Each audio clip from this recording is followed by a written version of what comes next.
Hey, welcome back to Woodruff Woods. Hey, I'm down here in the Woodyard. I just got home from work. As you can see, it's already starting to get pretty dark. Probably the camera's doing it a little more justice than it really is. I was going to try to cut here a little bit, make a few cuts on some of this ash I have.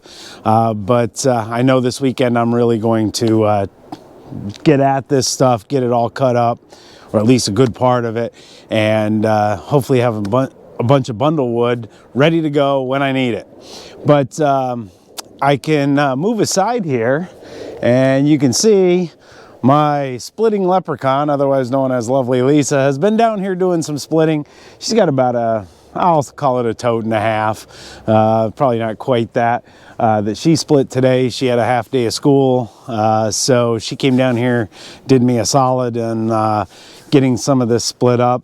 I also this weekend want to get at some of this maple because it dries pretty quick, and you know, I can get that stacked up, and here in a couple of months I can be pulling from the maple as well as the ash. So but that's not the point of this video. I have a new toy here in the Woodyard, so I'm gonna get behind the camera and I'll show you what I got. So I have purchased a old farm elevator, a corn elevator, and is exactly what this is. You know, it's pretty old. It's missing a couple paddles, but I can either replace those or just live with it. I might just live with it. You can see I've been trying to put some oil to this. Get some oil on the chains so I have some good lubrication, and then you know, I can go back here and show you I got some TLC to do on this. You can see that chain up there is in need of some lubrication as well, so we'll get at that this weekend and give this a test run. I did run it. It runs well. I'll walk around the other side, show you the drive unit. It's driven by an electric motor. It's about a 3/4 horse electric motor. That motor is an old farm motor, so it's made to be outside. You can see I need to replace the belt here, and the tension's not great on it, but we'll get that fixed up as well. And you know, we should have a pretty good machine for us. Smoker made the New Holland elevators as well, so you know, a decent brand for its day. I have no idea what year it is. It is 24 foot long. I could find all the 30 and 40 foot elevators I wanted, but I didn't want one that long. You know, my Woodyard is not huge, and I wanted to be able to turn this thing around, move it to where I wanted it to be, and you know, this served the purpose at 24 feet. I think this is going to work really great. And I also have another announcement. This week I joined the Easton Made family of log splitter owners. Now I gotta wait for my log splitter to come, but I have put a down payment on a 1222 with a box wedge, and so that'll be coming to the Woodyard hopefully sooner than what they promised, but you know, I understand how supply chains are, and I think I'm gonna take a ride up there to Perth, Ontario and pick it up. That'll save me some money in freight costs, and I'm get a chance to see the Easton Made factory. So I think I'm probably gonna do that. I'm gonna shut the camera off. I'm gonna grab the saw out of the back of the truck. I'm gonna try to cut a little bit here on some of this until I run out of daylight. I probably only have about 20 minutes. I really hate this change. It's just so hard to get things done. But you know, it is what it is, right? Hopefully this weekend we can really get at this and do some damage to the Woodyard here. So unfortunately, I did a little kind of discussion here about what I was up to. I was putting stickers on the splitter. I just got up from down by the elevator. I did try to cut for a little bit. Probably got 20 minutes of cutting in, and I started to go, this is just too dangerous to be cutting out here when it says dark. So decided to come up here, put a couple stickers on. Unfortunately, the file went bad. So anyway, I'm gonna do it this way. Good looking sticker. It's not actually a sticker, it's actually metal of some sort. So I found a really nice spot for Frickin' Jeep, John over there. He's a good supporter of my channel. Heck of a nice guy. Met him out at the Bunyan show and got to sign his big saw, and anxious to see that in his videos.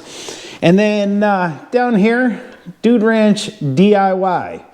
So, talking a little bit about Dude Ranch DIY, we were on similar paths. He ended up getting an elevator. He got it before me. He's been working on it, getting it running well. He's done some nice little design changes to it. And, you know, these old farm elevators are really great for moving firewood. I've also seen Iron and Oak. Sorry, Chuck and Deb, I couldn't think of the name of your channel. I could think of your names. But they have one as well. And I'm looking forward to putting this to use this weekend. So I'm sure you'll see that in an upcoming video. Also, Dude Ranch DIY also has the same bundler I do. So I beat him to the bundler, he beat me to the elevator, and kind of cool how so many times all of us creators are on the same page. I've often said to Brad at Firewood at the Furnace, he'll come out with a video and I'll be like, oh, geez, man, I just bought all the stuff to do that. And it's happened the other way as well. So anyway, it's kind of fun that we think similarly. It's one of the things I like about this community. It's like-minded people. One final thing, I know this is going to be a short video, but you know, my video regarding the different firewoods I had in my wood yard really did quite well. Created a lot of discussion, and I appreciated the feedback from all of you. I was hesitant to put that video out, and even lovely Lisa said, I don't think people are going to like that. But turned out everybody enjoyed the conversation on it. Had a lot of discussion about wood and burning, and one of the really cool things that came out of that was someone had said, well, look, it's really about density, not volume. And that's true. When you take hickory, for example, compared to poplar, you know, opposite ends of the spectrum, you know, hickory is very dense, very heavy, and so you get more natural material like vegetation material condensed in a smaller area, so it burns longer and creates better coals and all that kind of stuff. And that's why it weighs more. Likewise, poplar, you know, if you had the same weight of poplar and the same weight of hickory, you'd probably have similar BTU production. Now, I have no way of measuring BTUs, but I think I'm going to try this. I think I'm going to do like a burn time test, and I might have to try to find a nice afternoon where I can start something out in the outdoor fire pit. Again, thank you for the feedback on that one. You know, I did appreciate it. I did put a lot of time into that video and doing some research and hopefully educating some of you on some things. So this weekend I got, I think it's 140 bundles going out. So I'm going to be busy cutting up that ash, and we'll get those out to the various customers. I also know in the coming weeks I'm going to be trying to catch up on my own firewood.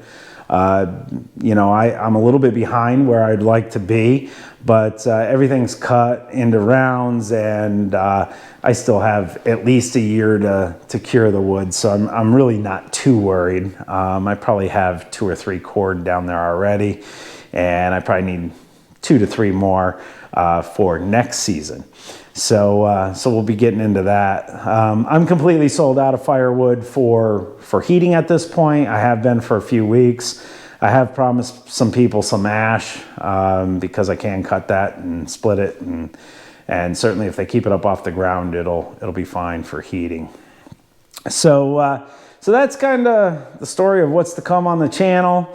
That's the story on my purchase. $500 for an elevator. I didn't think that was all that bad, and I think I'll get some good use out of it. I think that's going to do it for Woodruff Woods, and we'll catch you on the next one.